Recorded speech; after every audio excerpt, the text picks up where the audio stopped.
Favourite serials இனி டிவிக்கு முன்பே சன் நெக்ஸ்ட் ஆப்ல ஜாலியா எல்லாருக்கும் முன்னாடியே பாருங்க. இப்பவே சன் நெக்ஸ்ட் ஆப்பை டவுன்லோட் பண்ணி சப்ஸ்கிரைப் பண்ணுங்க. தம்பி, நீங்களும் வாங்க வாங்க.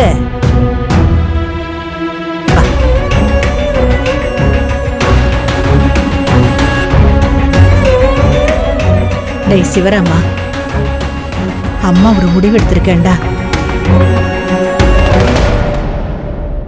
நீ மேல இருந்து பார்த்தாலும் கண்டிப்பா சந்தோஷம்தான் படுவேன். ஏன்னா சின்ன வயசுல நீ அப்பா இல்லாம இருக்கிறப்போ நீ ஏமா தனியா இருக்கிற, 2வது கல்யாணம் பண்ணிக்கோ, எதுக்காக உன் வாழ்க்கையை தியாகம் பண்றேன்னு கேட்பேன். அதனால நான் எடுத்த இந்த முடிவுக்கு நீ நிச்சயம் சம்மதம் சொல்லுவ. சிவராமா, நீ இவளை கைப்பிடிச்ச நாள்ல இருந்து கண் கலங்காம வச்சுக்கணும்னு சொல்லுவேன்.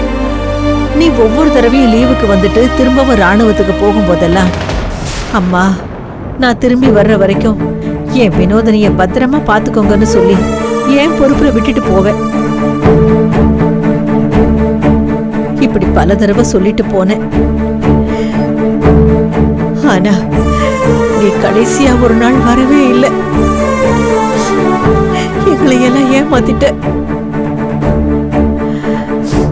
ஆனா நீ வினோதனிய பத்திரமா பாத்துக்கோன்னு சொன்ன அந்த வார்த்தை இன்னும் என் காதுல கேட்டுக்கிட்டே இருக்கு சிவராமா. நீ என்ன நம்பி ஒப்படைச்சிட்டு போன பொறுப்பை நான் தானே பாத்துக்கணும். உண்மைய சொல்ல போனா இவதான் நீ போனதுல இருந்து எங்களை கண் கலங்காம பாத்துக்கிறா. அவ வாழ்க்கையை அழிச்சுக்கிட்டு அப்படிப்பட்டவளுக்கு நான் ஒரு வாழ்க்கை அமைச்சு கொடுக்கணும் தானே. நீ போடா, உன் வினோதனைய நான் பாத்துக்கிறேன்னு உனக்கு நான் நம்பிக்கை கொடுத்துருக்கிறேன். அந்த நம்பிக்கைக்கு நான் உண்மையா இருக்கணும் இல்லப்பா. நான் உன்னை ஏமாத்த கூடாதுல்ல. அதுக்காகத்தான் சிவராமா அம்மா ஒரு முடிவு எடுத்திருக்கிறேன். எனக்கும் வயசாயிடுச்சு. நானும் போயிட்டா இவளை யாருடா பாத்துக்குவாங்க? இவளை நிர்கதியா தவிக்க விட்டுற கூடாதுல்ல. ஒரு பாதுகாப்பான இடத்துலதான் வினோதனிய நான் ஒப்படைக்க போறேன்.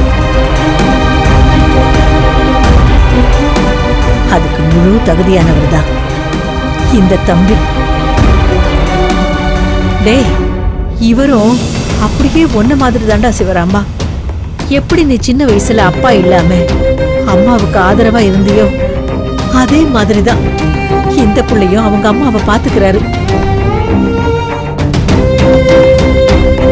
என்னைக்குமே தாய நல்லா பாத்துக்கிறவங்க தான் கட்ட பொண்டாட்டிய ரொம்ப நல்லா பாத்துக்குவாங்க. அந்த நம்பிக்கை எனக்கு இந்த தம்பி மேல ரொம்பவே இருக்கு.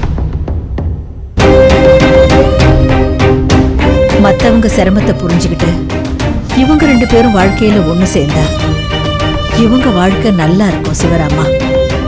அதுக்கு உன் ஆசீர்வாதமும் வேணும்.